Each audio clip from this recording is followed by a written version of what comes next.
ದೆಹಲಿಯಲ್ಲಿ ಕಾಂಗ್ರೆಸ್ ಪಾಳಯದಲ್ಲಿ ಭರ್ಜರಿ ರಾಜಕೀಯ ಚಟುವಟಿಕೆಗಳು ನಡೀತಾ ಇದೆ. ದೆಹಲಿಯ ಇಂದಿರಾ ಭವನದಲ್ಲಿ ನಡೆದ ಎಐಸಿಸಿ ಕಾರ್ಯಕಾರಿಣಿ ಸಭೆಯಲ್ಲಿ ಕರ್ನಾಟಕದ ಮುಖ್ಯಮಂತ್ರಿ ಸಿದ್ದರಾಮಯ್ಯ ಪಾಲ್ಗೊಂಡಿದ್ದಾರೆ. ಕೇಂದ್ರ ಸರ್ಕಾರದ ಮಹಿಳಾ ಮೀಸಲಾತಿ ಮತ್ತು ಕ್ಷೇತ್ರ ಪುನರ್ ವಿಂಗಡಣೆ ಕುರಿತಾದ ತೀರ್ಮಾನಗಳ ವಿರುದ್ಧ ರಣತಂತ್ರ ರೂಪಿಸಲು ಕೈ ನಾಯಕರು ಒಂದಾಗಿದ್ದಾರೆ.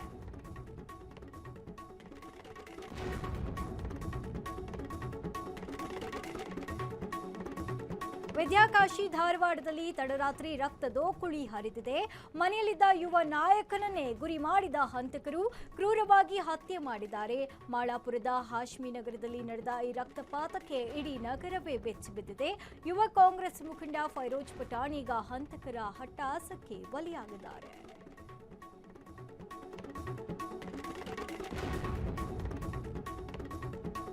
ಯಾದಗಿರಿ ಜಿಲ್ಲೆಯ ಸುರಪುರ ತಾಲೂಕಿನ ಮಾವಿನಮಟ್ಟಿ ಗ್ರಾಮ ಈಗ ಅಕ್ಷರಶಃ ರಣರಂಗವಾಗಿದೆ.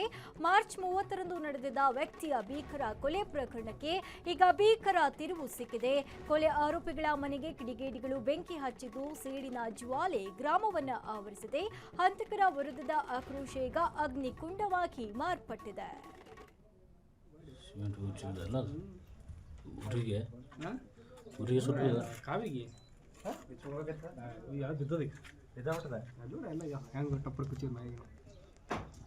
ಬೀಳತ್ತಲ್ಲ ಟಕ್ ಟಕ್ ಅಲ್ಲತ್ತಲ್ಲ ಹೆಂಗೆ ಹೋಗ್ರ ಪರಿಶುಗಳು ಜಾಗಲ್ಲ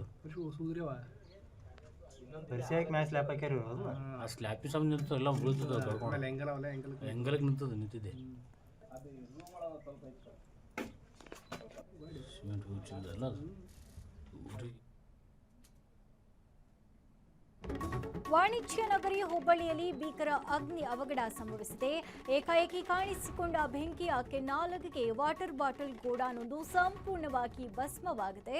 ದಟ್ಟವಾದ ಹೊಗೆಯಿಂದಾಗಿ ಸುತ್ತಮುತ್ತಲಿನ ಜನರಲ್ಲಿ ಆತಂಕ ಮನೆ ಮಾಡಿತು. ಸ್ಥಳದಲ್ಲಿ ಅಗ್ನಿಶಾಮಕ ಸಿಬ್ಬಂದಿ ಕಾರ್ಯಾಚರಣೆ ನಡೆಸಿದ್ದಾರೆ.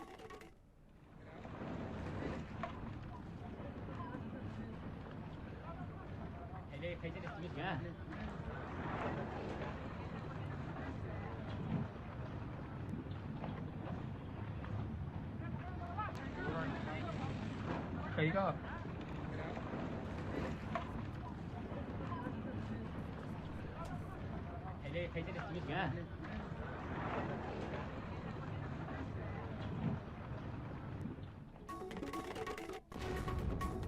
ಕರ್ನಾಟಕ ರಾಜಕಾರಣದಲ್ಲಿ ಈಗ ಉಪಚುನಾವಣೆ ಬೆನ್ನಲ್ಲೇ ಸಂಪುಟ ಸರ್ಜರಿಯ ಸುಳಿವು ಸಿಗ್ತಾ ಇದೆ. ಒಂದ್ ಕಡೆ ಚುನಾವಣೆ ಮುಗಿತಾ ಇದ್ದಂತೆ ಶಾಸಕರ ಗುಂಪೊಂದು ಸಚಿವ ಸ್ಥಾನಕ್ಕಾಗಿ ಡೆಲ್ಲಿ ಚಲೋ ಆರಂಭಿಸಿದೆ. ಹಿರಿಯ ಶಾಸಕರ ಈ ಅಜೆಂಡಾ ಈಗ ಹಾಲಿ ಸಚಿವರ ನಿದ್ದೆಯನ್ನಾಗಿರಿಸಿದೆ. ಹೈಕಮಾಂಡ್ ಮೇಲೆ ಒತ್ತಡ ಹೇರಲು ಬರೋಬ್ಬರಿ 20ಕ್ಕೂ ಹೆಚ್ಚು ಶಾಸಕರು ದೆಹಲಿಗೆ ವಿಮಾನವನ್ನ ಏರ್ತಾ ಇದ್ದಾರೆ. ವಾಣಿಜ್ಯ ನಗರಿ ಹುಬ್ಬಳ್ಳಿಯಲ್ಲಿ ಪ್ರೇಮಕಾಂಡ ಕೇಸ್ ಶಂಕೆ ಮೂಡಿಸುವ ಮತ್ತೊಂದು ಸ್ಫೋಟಕ ಪ್ರಕರಣ ಬೆಳಕಿಗೆ ಬಂದಿದೆ. ಹಿಂದೂ ಯುವತಿಯರನ್ನೇ ಟಾರ್ಗೆಟ್ ಮಾಡ್ತಿದ್ದ ಜಿಮ್ ಟ್ರೈನರ್ ಸಮೀರ್ ಈತನ ಮೊಬೈಲ್ ಕೆದಕಿದಷ್ಟು ಬೆಚ್ಚಿ ಬೀಳಿಸುವ ಸತ್ಯಗಳು ಹೊರಬರ್ತಾ ಇದೆ. ಗಾಂಜಾ ಕಿಕ್ನಲ್ಲಿ ಹಿಂದೂ ಯುವತಿಯರ ದಾರಿ ತಪ್ಪಿಸ್ತಾ ಇದ್ದ ಈ ಕಿರಾತಕ ಹುಬ್ಬಳ್ಳಿಯ ಅಶೋಕನಗರ ಈಗ ರಣರಂಗವಾಗಿದೆ.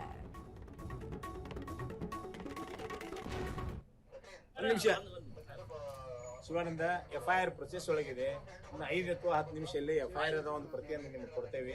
ಪ್ರಕರಣ ದಾಖಲಾಗ್ತದೆ. ಒಂದ್ ನಿಮಿಷ.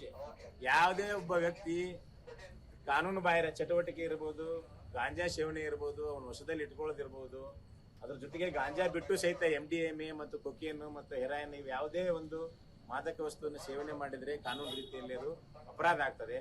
ಆ ನಿಟ್ಟಿನಲ್ಲಿ ನಾವು ಕ್ರಮ ತೆಗೆದುಕೊಳ್ತಾ ಇದ್ದೇವೆ. ಸರ್ಕಾರದ ಪರವಾಗಿ ಏನು ದೂರು ದಾಖಲು ಮಾಡ್ಕೊಳ್ತಾ ಇದೀವಿ ಅದ್ರ ಪ್ರತಿಯನ್ನ ನಿಮಗೆ ಕೊಡ್ತೇವೆ. ದಯಮಾಡಿ ನೀವು ಇಲ್ಲಿಂದ ಕದಲ್ಬೇಕು. ಮುಂದಿನ ಕಾನೂನು ಕ್ರಮವನ್ನು ನಾವು ಇಲಾಖೆಯಿಂದ ಮಾಡ್ತೀವಿ. ಶಿವಾನಂದ FIR ಪ್ರೊಸೆಸ್ ಒಳಗಿದೆ. ಇನ್ನು 5 ಅಥವಾ 10 ನಿಮಿಷದಲ್ಲಿ FIR ಒಂದು ಪ್ರತಿಯನ್ನು ನಿಮಗೆ ಕೊಡ್ತೇವೆ. ಪ್ರಕರಣ ದಾಖಲಾಗ್ತದೆ. ಒಂದ್ ನಿಮಿಷ. ಯಾವುದೇ ಒಬ್ಬ ವ್ಯಕ್ತಿ ಪ್ರವಾಸಿ ತಾಣ ಚಿಕ್ಕಮಗಳೂರಿನ ಬಾಬಾಬುಡನ್ಗಿರಿಯ ಮಾಣಿಕ್ಯದಾರದಲ್ಲಿ ಭೀಕರ ದುರಂತ ಸಂಭವಿಸಿದೆ.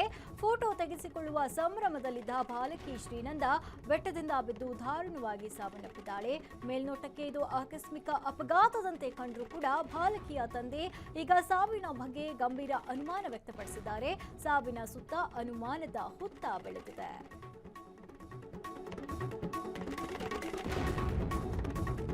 ಮಧ್ಯಪ್ರಾಚ್ಯದಲ್ಲಿ ನಡೆಯುತ್ತಿರುವ ಯುದ್ಧದ ಕಾರ್ಮೋಡ ಈಗ ಕಲಬುರಗಿ ಜಿಲ್ಲೆಯ ಅಡುಗೆ ಮನೆಗೆ ಬಂದು ತಟ್ಟಿದೆ. ಕಳೆದ ಕೆಲವು ದಿನದಿಂದ ಗೃಹ ಬಳಕೆ ಸಿಲಿಂಡರ್ ಸಿಗದೆ ಸಾರ್ವಜನಿಕರು ಹೈರಾಣಾಗಿದ್ದಾರೆ. ಅಫ್ಜಲಾಪುರದಲ್ಲಿ ಸಿಲಿಂಡರ್ ಪಡೆಯಲು ಜನ ಬೆಳ್ಳಂಬೆಳಗ್ಗೆಯೇ ಕ್ಯೂ ನಿಂತಿದ್ದು, ಯುದ್ಧದ ಎಫೆಕ್ಟ್ ಜಿಲ್ಲೆಯ ಮೇಲೆ ಭೀಕರವಾಗಿ ಬೀರ್ತಿದೆಯೇ ಎಂಬ ಆತಂಕ ಶುರುವಾಗಿದೆ. ಇಡೀ ವಿಶ್ವವೇ ಈಗ ಪಾಕಿಸ್ತಾನದ ಇಸ್ಲಾಮಾಬಾದ್ನತ್ತ ತಿರುಗಿ ನೋಡ್ತಾ ಇದೆ. ದಶಕಗಳ ವೈರಿಗಳಾದ ಇರಾನ್ ಮತ್ತು ಅಮೆರಿಕ ನಡುವೆ ಇಂದು ಐತಿಹಾಸಿಕ ಶಾಂತಿ ಮಾತುಕತೆ ನಡೆಯಲಿದೆ. ಮಧ್ಯಪ್ರಾಚ್ಯದ ಯುದ್ಧದ ಕಾರ್ಮೋಡವನ್ನ ಸರಿಸಲು ಉಭಯ ರಾಷ್ಟ್ರಗಳ ಘಟಾನುಘಟಿ ನಾಯಕರು ಮುಖಾಮುಖಿಯಾಗ್ತಾ ಇದ್ದಾರೆ. 2 ವಾರಗಳ ಕದನ ವಿರಾಮದ ನಡುವೆ ನಡೆಯುತ್ತಿರುವ ಈ ಸಭೆ ಜಾಗತಿಕ ಶಾಂತಿಗೆ ನಾಂದಿ ಹಾಡುತ್ತಾ ಎಂಬ ಕುತೂಹಲ ಮೂಡಿಸಿದೆ.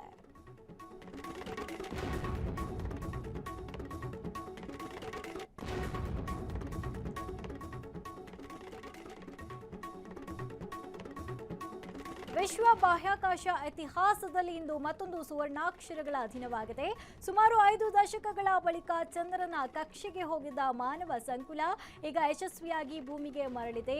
ನಾಸಾದ ಮಹತ್ವಾಕಾಂಕ್ಷಿಯ ಆರ್ಟೆಮಿಸ್ 2 ಮಿಷನ್ ಸುಸೂತ್ರವಾಗಿ ಪೂರ್ಣಗೊಂಡಿದ್ದು, ಭೂಮಿಯ ವಾತಾವರಣ ಪ್ರವೇಶಿಸಿದ 4 ಗಗನಯಾತ್ರಿಗಳು ಪೆಸಿಫಿಕ್ ಮಹಾಸಾಗರದಲ್ಲಿ ಸುರಕ್ಷಿತವಾಗಿ ಲ್ಯಾಂಡ್ ಆಗಿದ್ದಾರೆ.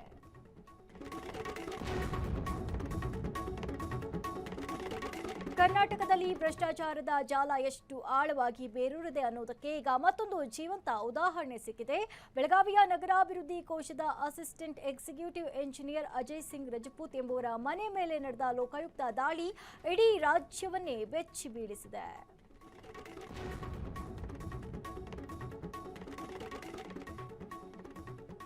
ಐಪಿಎಲ್ ಕ್ರಿಕೆಟ್ ಜ್ವರ ಈಗ ಸಾವು ನೋವಿನ ಹಂತಕ್ಕೆ ಬಂದು ತಲುಪಿದೆ. ಬೆಟ್ಟಿಂಗ್ ಎಂಬ ಮಾಯಾಲೋಕಕ್ಕೆ ಸಿಲುಕಿ ಕಲಬುರಗಿಯ ವ್ಯಕ್ತಿಯೊಬ್ಬರು ಜೀವವನ್ನೇ ಅಂತ್ಯಗೊಳಿಸಿಕೊಂಡಿದ್ದಾರೆ. ಬೆಣ್ಣೆತೊರ ಜಲಾಶಯದ ಹಿನ್ನೀರಿಗೆ ಜಿಗಿದು ಪ್ರಾಣ ಬಿಟ್ಟಿದ್ದಾರೆ. ಹಣ ಕಳೆದುಕೊಂಡು ಸಾಲಗಾರರ ಕಿರುಕುಳವನ್ನು ತಾಳಲಾರದೆ ದುಡುಕಿನ ನಿರ್ಧಾರ ಕೈಗೊಂಡಿದ್ದಾರೆ.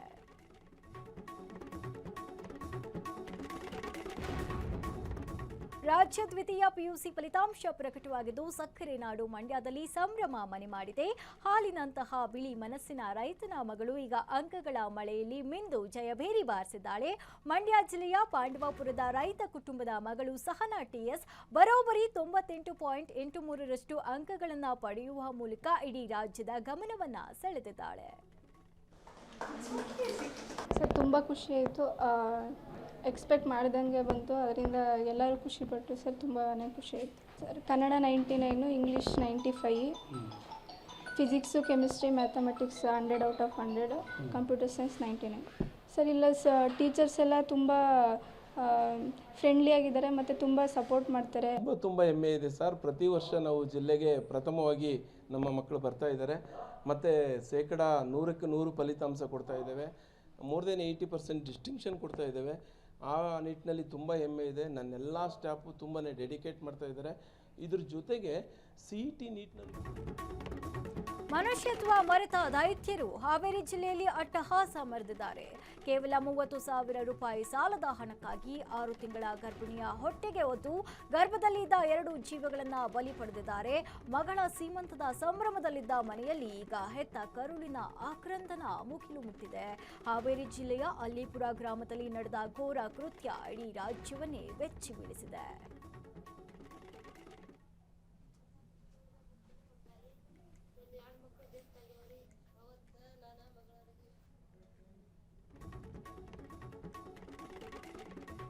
ಬಳ್ಳಾರಿ ಕೇಂದ್ರ ಕಾರಾಗೃಹದಲ್ಲಿ ಇಂದು ಖಾಕಿ ಪಡೆ ಅಬ್ಬರಿಸಿದೆ. ನಟ ದರ್ಶನ್ ಬಂದು ಹೋದ ನಂತರ ಸದಾ ಸುದ್ದಿಯಲ್ಲಿರೋ ಬಳ್ಳಾರಿ ಜೈಲಿನ ಮೇಲೆ ಪೊಲೀಸರು ಅಚ್ಚರಿ ದಾಳಿಯನ್ನು ನಡೆಸಿದ್ದಾರೆ. 100 ಪೊಲೀಸರು ಏಕಕಾಲಕ್ಕೆ ಜೈಲಿನ ಬ್ಯಾರಕ್ಗಳಿಗೆ ನುಗ್ಗಿದ್ದು ಪ್ರತಿಯೊಂದು ಇಂಚು ಜಾಲಾಡಿದ್ದಾರೆ. ಇತ್ತೀಚೆಗೆ ಜೈಲಾಧಿಕಾರಿಗಳ ಮೇಲೆಯೇ ನಡೆದಿದ್ದ ಹಲ್ಲೆ ಪ್ರಕರಣದ ಬೆನ್ನಲ್ಲೇ ದಾಳಿ ನಡೆದದ್ದು ಜೈಲು ಹಕ್ಕಿಗಳಲ್ಲಿ ಆತಂಕ ಸೃಷ್ಟಿಸಿದೆ.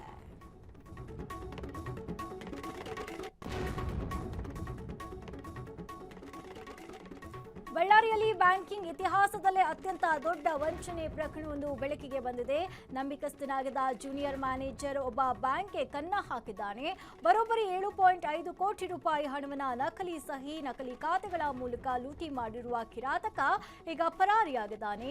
ಮಾನ್ವಿಪಟ್ಟಿನ ಸೌಹಾರ್ದ ಸಹಕಾರಿ ಬ್ಯಾಂಕ್ನಲ್ಲಿ ನಡೆದ ಭಾರೀ ಹಗರಣ ಈಗ ಬಟಾ ಬಯಲಾಗಿದೆ.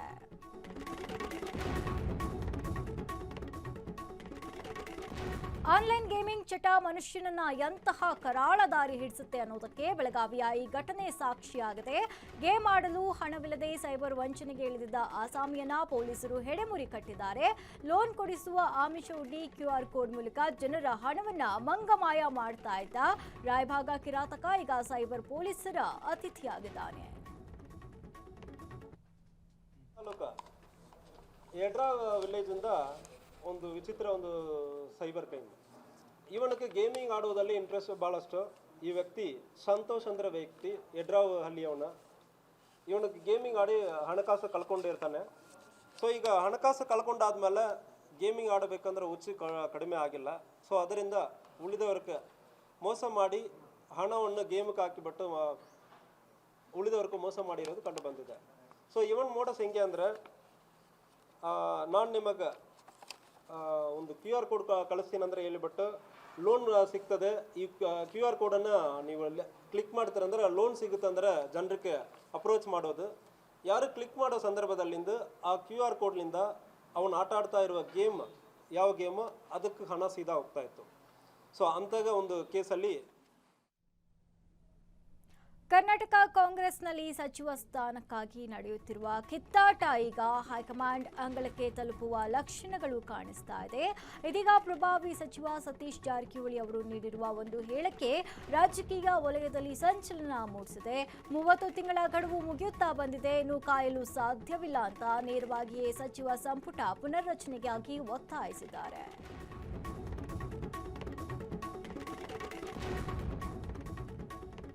ಮುಖ್ಯಮಂತ್ರಿ ಸಿದ್ದರಾಮಯ್ಯ ಅವರು ಇಂದು ಕಲಬುರಗಿ ಜಿಲ್ಲೆಯಲ್ಲಿ ಬಿಡುವಿಲ್ಲದ ಪ್ರವಾಸ ಕೈಗೊಳ್ಳಲಿದ್ದಾರೆ. ಚಿತ್ತಾಪುರ ತಾಲೂಕಿನ ಸೂಗೂರು ಹಾಗೂ ನಾಲವಾರಕ್ಕೆ ಭೇಟಿ ನೀಡಲಿರುವ ಸಿಎಂ ವಿವಿಧ ಧಾರ್ಮಿಕ ಕಾರ್ಯಕ್ರಮಗಳಲ್ಲಿ ಭಾಗಿಯಾಗಲಿದ್ದಾರೆ. ದೇವಸ್ಥಾನ ಲೋಕಾರ್ಪಣೆ, ಬೆಳ್ಳಿ ರಥೋತ್ಸವಕ್ಕೆ ಚಾಲನೆ ನೀಡುವುದರ ಜೊತೆಗೆ ಮಠದ ಶ್ರೀಗಳ ಆಶೀರ್ವಾದವನ್ನು ಪಡೆಯಲಿದ್ದಾರೆ.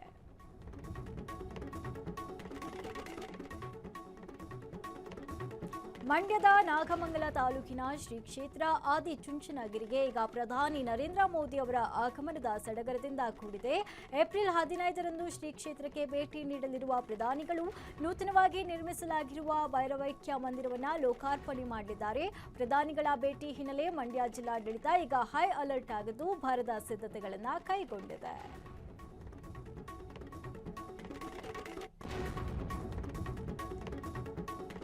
ಕ್ಷಣ ಕ್ಷಣದ ಸುದ್ದಿಗಳಿಗಾಗಿ ಫ್ರೀಡಂ ಟಿವಿ ಸಬ್ಸ್ಕ್ರೈಬ್ ಮಾಡಿ, ಲೈಕ್ ಮಾಡಿ ಹಾಗೂ ಫಾಲೋ ಮಾಡಿ. ಹೊಸ ಸುದ್ದಿಗಳ ನೋಟಿಫಿಕೇಶನ್ಗಾಗಿ ಬೆಲ್ ಐಕಾನ್ ಮೇಲೆ ಕ್ಲಿಕ್ ಮಾಡಿ.